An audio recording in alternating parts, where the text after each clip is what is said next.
Hi, my name is James Dowd, and this is my reflection number 3 for fostering innovation and leadership for the summer C semester 2018. For this week, we are covering chapters 2 through 4 in the originals book.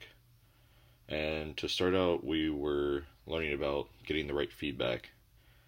And this came through in chapter 2, where we learned about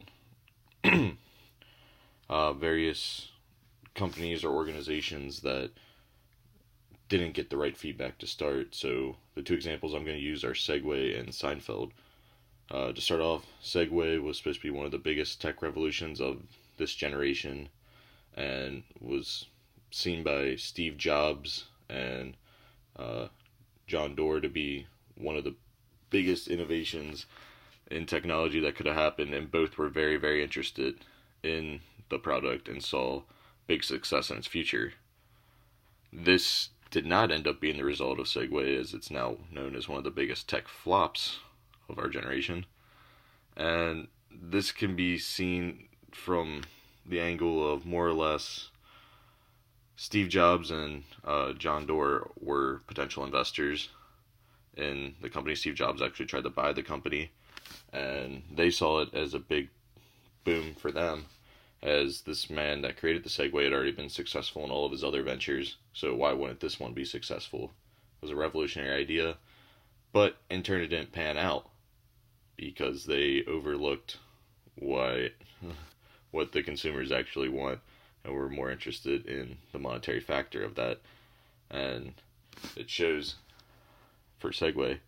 Seinfeld, on the other hand, was originally a flop and was not seen to be successful at all. Luckily, an NBC executive took over and, put his money into it because he saw it being a big success. Most people thought that no one will want to watch a TV show about everyday life with a couple catchphrases here or there or whatever, but turned out people did, and that NBC executive saw through, or read between the lines, and was able to come through and solidify Seinfeld's success.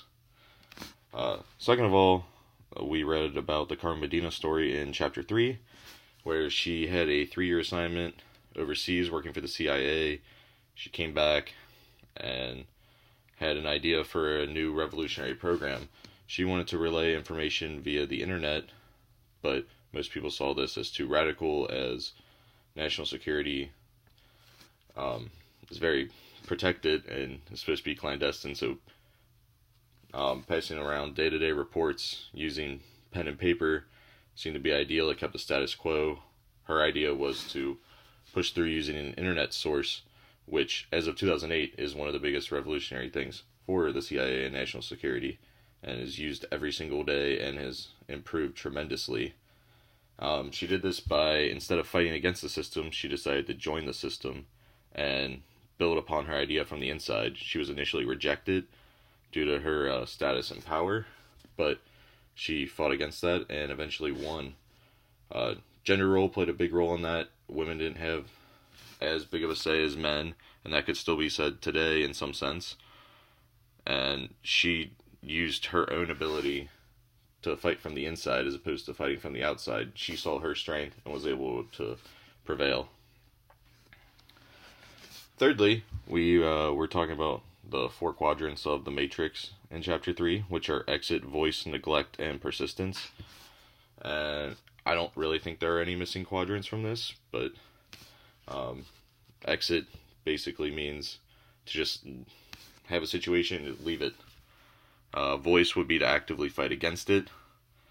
Neglect would be to accept the situation but put in less effort, so putting in minimal effort at your job just to get by, but to keep your job. And persistence would be just grit your teeth, put your head down, and keep going at the same pace. Fourth, we were talking about the 2 different forms of innovation, which are conceptual and experimental innovation. Conceptual is more of a big idea, whereas experimental is more trial and error, and this can be seen as the 2 different types of innovators. Conceptual is more of a sprint, whereas experimental is more of a marathon. And I fully believe that each person kind of has their own rite of passage in which they are. Experimental usually experimental innovators usually don't prosper until their later years in life, whereas conceptual people boom earlier, but risk the fear of, or sorry, risk the idea of copying themselves and their own ideas. They lack originality in that sense, in a way. That makes sense. Yeah. Examples of experimental people could be Robert Frost and Edgar Allan Poe, who took years and years to craft their works, but today their works are seen as true art forms. I believe Edgar Allan Poe took 13 years to write The Raven because it had to be just right for him. Some people might have published it right away and it might have been successful, but he went through his trial and error to get it perfect. And today I think most people that have been through high school or grade school are very familiar with the work, and it is renowned across the world. Lastly, for the chapter, came across that leadership can be found in many forms, and that trying to portray originality can be very hard. There is an example in the book that talked about tapping a rhythm with your hand to, like, Mary Had a Little Lamb or Row, Row, Row Your Boat. If you're tapping on a desk, your friend or peer next to you will recognize what you're doing, more or less. They'll recognize the song, whatever, but if you're tapping one of your own original works, that person's not going to fully understand at first. It's going to take time to convince people and persuade them, and you have to have people see your vision, and I found that to be very interesting. Well, this is Reflection 3. Thanks for listening. Have a good day.